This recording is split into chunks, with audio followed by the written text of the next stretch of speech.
Hey, it's Zach with Life Insurance Academy, and we're back today with another video. And today, what I'm going to help you guys do is I'm going to help walk you through what it takes to actually be successful in your first 2 weeks as an agent in the life insurance industry, but also if you're a manager helping agents get through that first 2 weeks. Now, you may be thinking, why is this topic important? Well, for one, if you're a new agent watching this video, it's very important because obviously you're moving or you're looking at this opportunity to come into the life insurance industry because you want to try something new and you want to have limitless opportunity for your income, for your family to achieve your goals and dreams, which is obvious. That's what we want to do, and this opportunity does provide that for you. But there's a time window, and I'm going to walk you through how we can bust through that time window so you can be successful.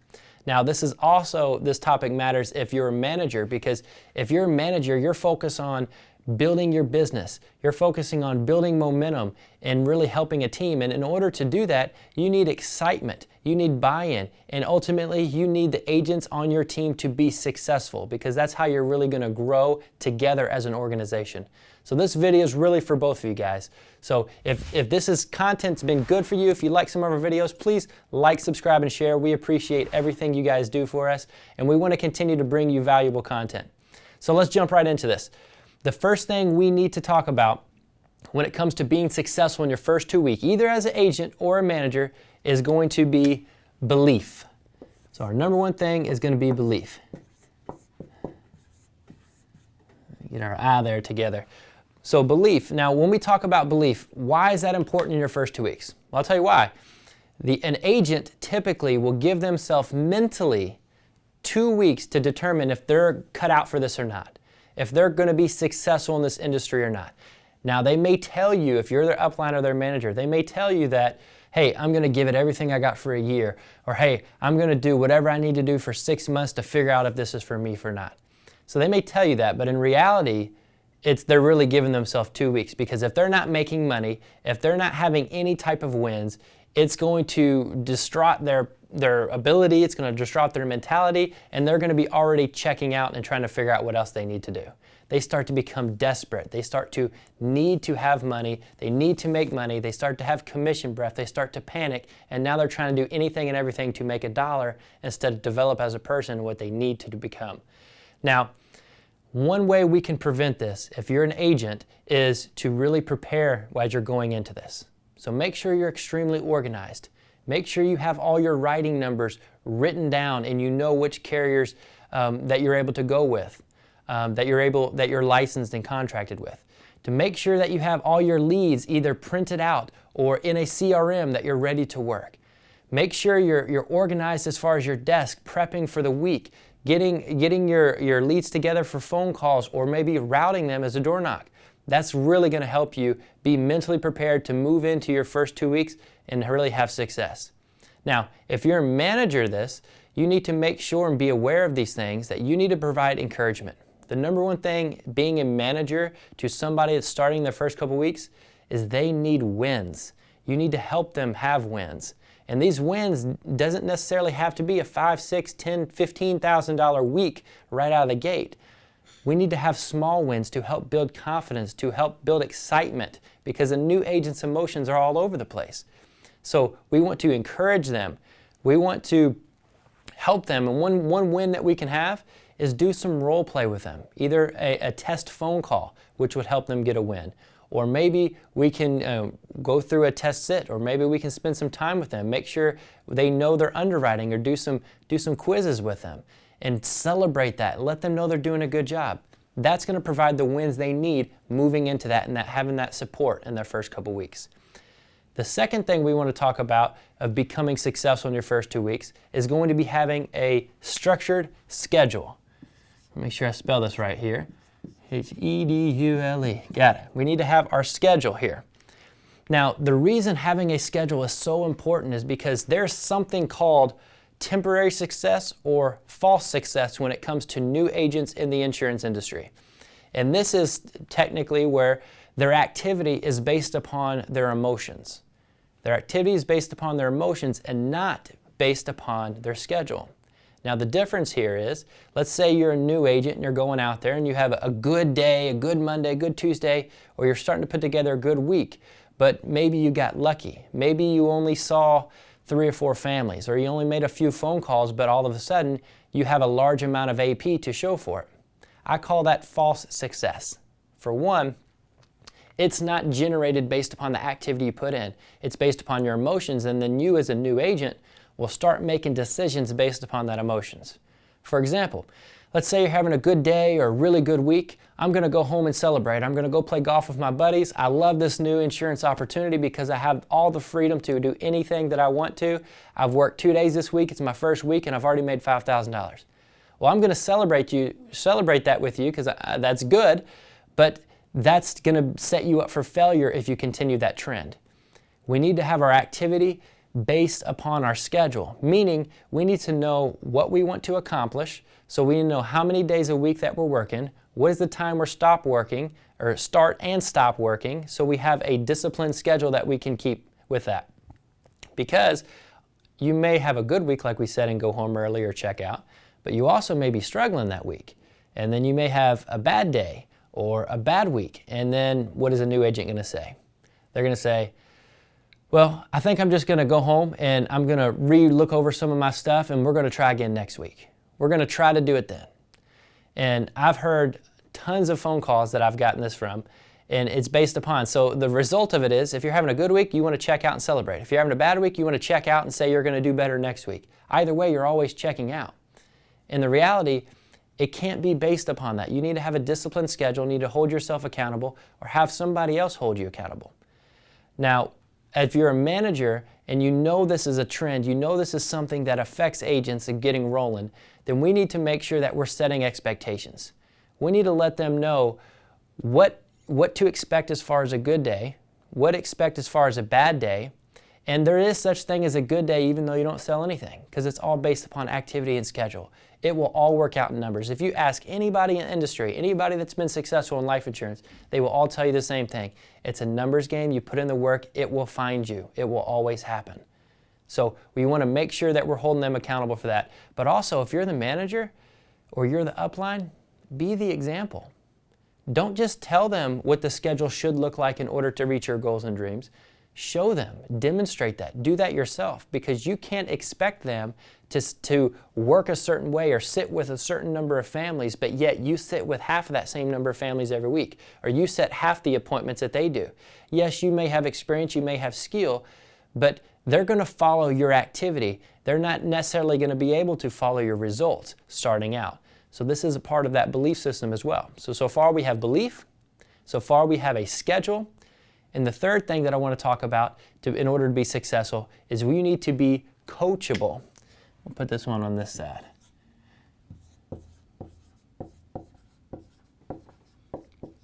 You need to be coachable. And what do I mean about being coachable?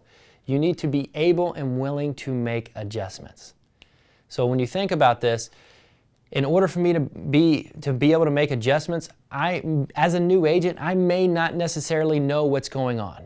I may not even know what I did good in the sits that I got to sell on. I may not know how successful or how that worked. I just got to sell. And that's not good, because we need to learn as agents what happened good and what happened bad so we are able to make adjustments.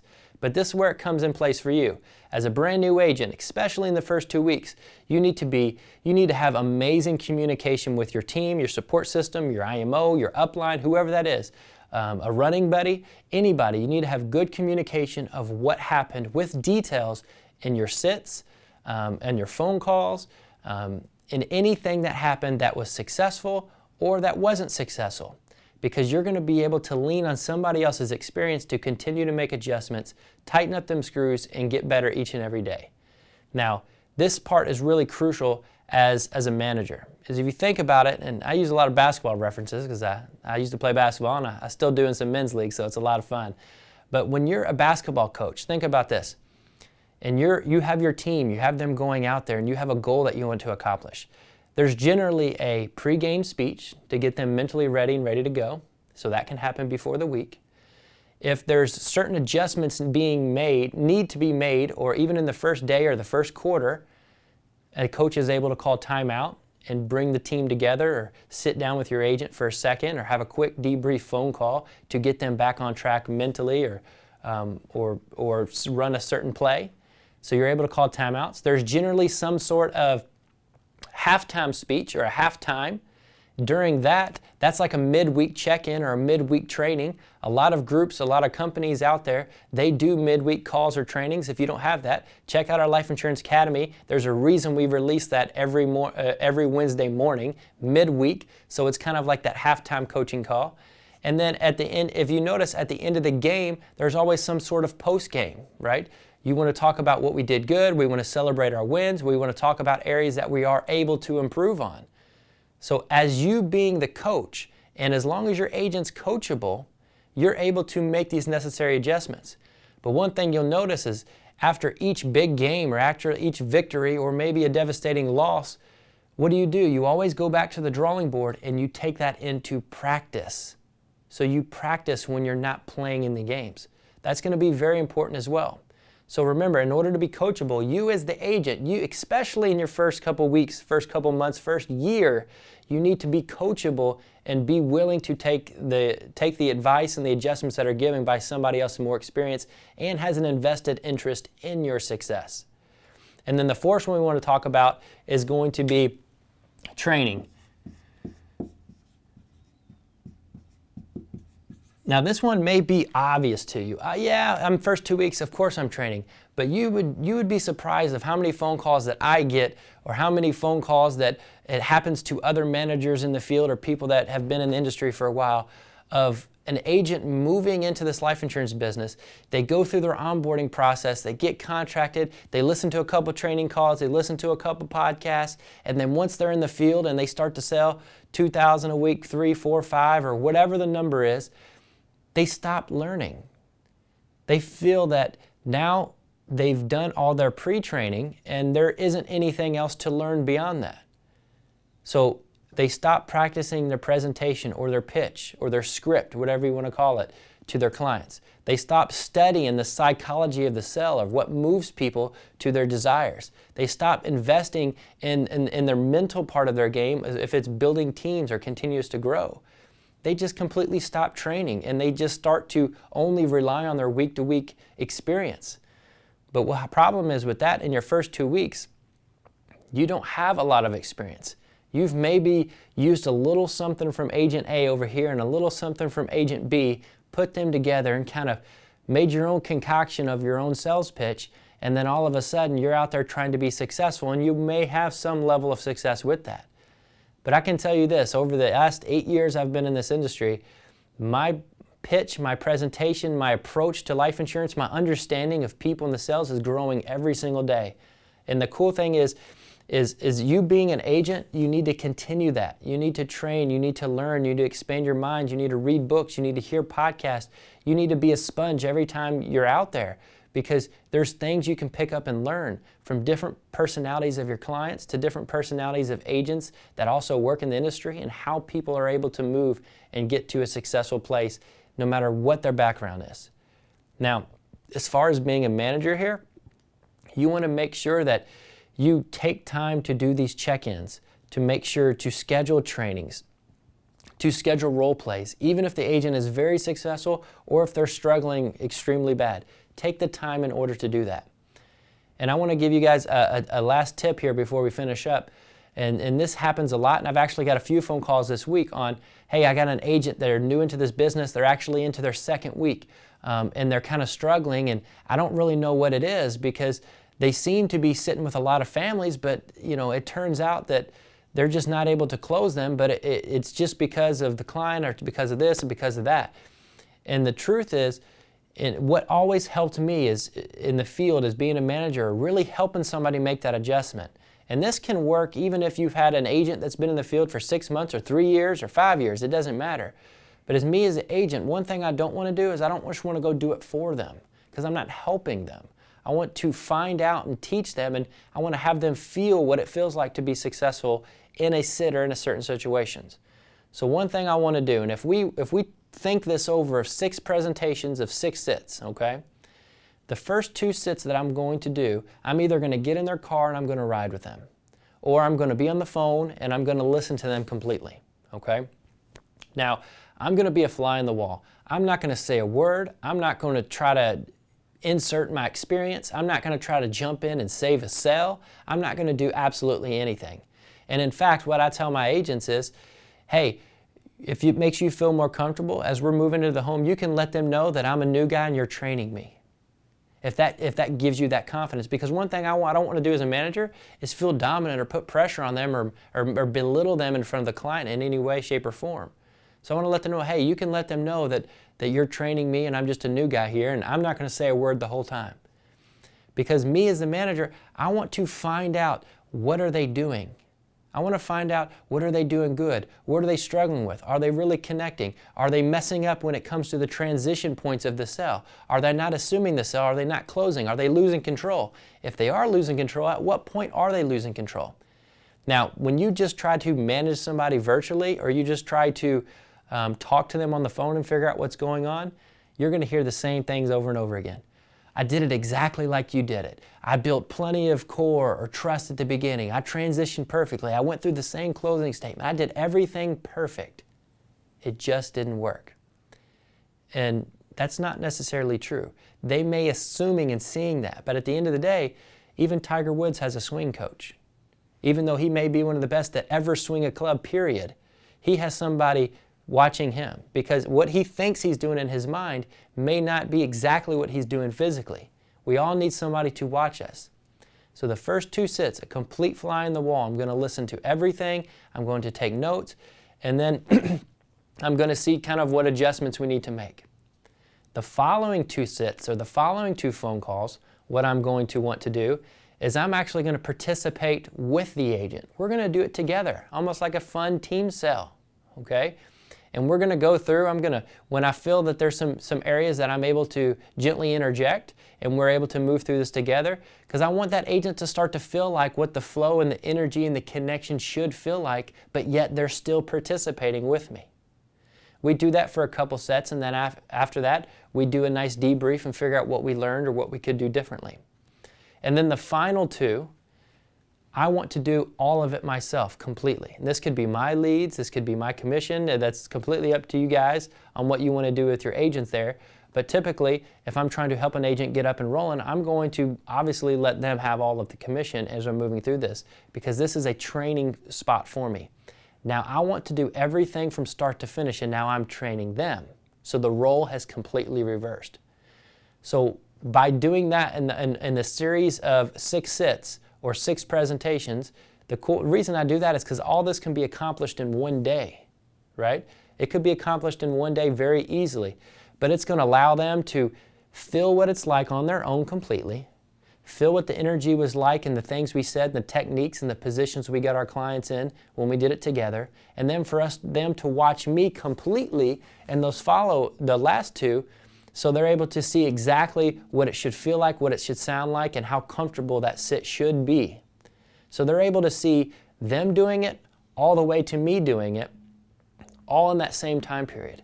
That's the quickest way to turn a struggling agent around, to get them a win, and this time is always crucial.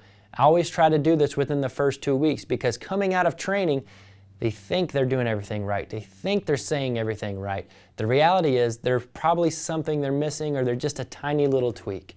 So we want them to go out there, we want them to try it, we want them to be hungry, but we don't want to let them get too discouraged where they fall out. Again, this 2-week time period, if you're a new agent, please follow these 4 steps. Make sure you're open-minded. Make sure that you understand that you need some wins. Make sure that you have a standard schedule, and it's not about a production number each week, it's about the schedule. Make sure that you're coachable and you're vulnerable to asking for help or putting details, because you may not even be asking for help, but your upline or manager may notice from your conversation that there may need to be a tweak there. And then make sure you're never stop training. I don't care how long you're in the business. We're always here to get better. So if we follow these 4 steps in the first 2 weeks, you're going to have a higher percentage of being successful moving into this industry. If you're a manager and you follow these steps and you're aware exactly what they are and what you need to do in these 4 steps, you're going to have a much more successful team. A lot of people are going to help you, and your team's going to grow and explode.